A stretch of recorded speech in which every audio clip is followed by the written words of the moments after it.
Today I'm going to show you how I contour and highlight. Contour means to mold into a specific shape. Its purpose is to create shadows to make parts of the face recede. In contrast, highlight means to emphasize. It's used to make certain areas stand out on the face. This tutorial will show you how I shape my face to enhance my bone structure. The face has natural shadows or contours, but applying only foundation can take them away. This adds dimension back to the face, so let's get started. You'll need a peach corrector, a concealer a few shades lighter than your foundation, a yellow tinted or translucent powder, a matte bronzer with neutral undertones, blush, and a highlighting powder or cream. First, apply a color corrector to any darkness under the eyes.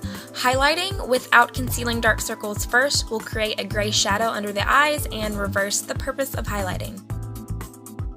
With the light concealer, apply on the center of the forehead, under the eyes, bridge of the nose, cupid's bow, and chin. For under the eyes, apply in an upside down triangle. This is more effective than only applying right under the eye.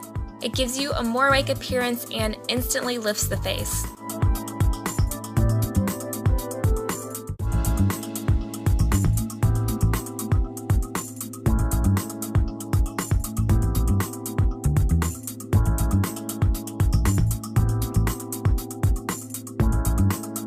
Now I'm blending everything out with the Beauty Blender, which is my favorite tool to use for concealer.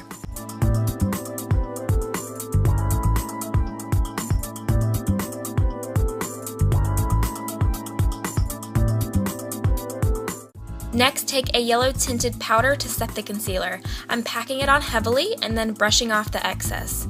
This powder prevents creasing and makes the concealer color a more natural highlight, so it's not as stark as it was when we first applied it. Recap. You want to highlight the center of the forehead, under the eyes, bridge of the nose, cupid's bow, and chin. Here's the concealer before and after setting it with a powder. You can see what a difference it makes to set it and how it looks more natural now. To contour, focus on the hairline, temples, nose, cheeks, and jawline. The rule of thumb is to go from the top of your ear and stop before the center of your eye if you want a more natural contour. I'm using a brush with small and slender bristles and starting at the hairline. This will give us a defined line that we can go back and blend out. I'm using a L'Oreal True Match Face Powder 2 shades darker than my foundation to contour. You want to stick with a bronzer that is matte with no shimmer and has neutral or gray undertones. That way it replicates a shadow and looks more real than a bronzer that's more orangey. Then I'm taking a Sigma F05 and I'm building up the bronzer and blending it out. Using small circular motions will help buff the product. Make sure you slowly build it up because it's easier to add more product than have to remove it. I'll list all the products that I use in the description bar. For the nose, contour where you want areas to recede. For me, I'm going down each side and then right under the tip of the nose. The temples are very important and most people skip this step, but it brings in the face color and makes it look more realistic.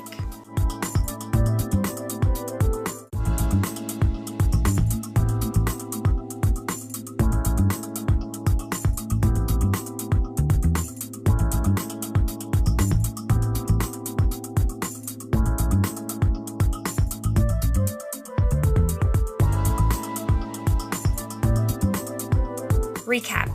Contour the hairline, temples, cheeks, nose, and jawline.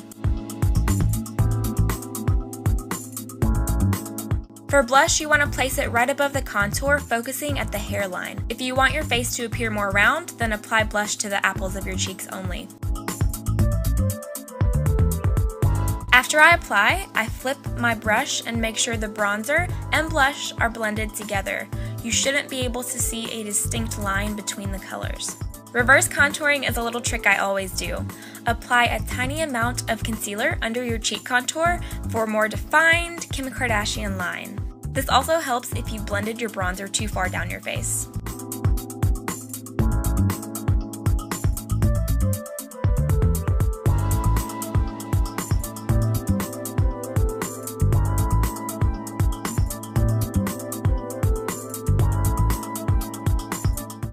powder or cream highlight, place above the eyebrow, cheekbones, nose, and Cupid's bow. The most important place is your cheekbones. You want to cup the eye, and this will give you that celebrity glow and you'll look angelic.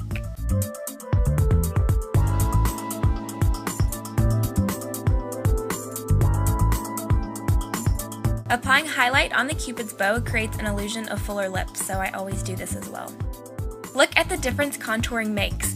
It gives natural or dramatic dimension to the face depending on your preference. I hope you enjoyed this and learned something. Make sure to thumbs up this video for more tutorials and hit the subscribe button if you haven't. Send me your pics if you decide to try it out, and good luck!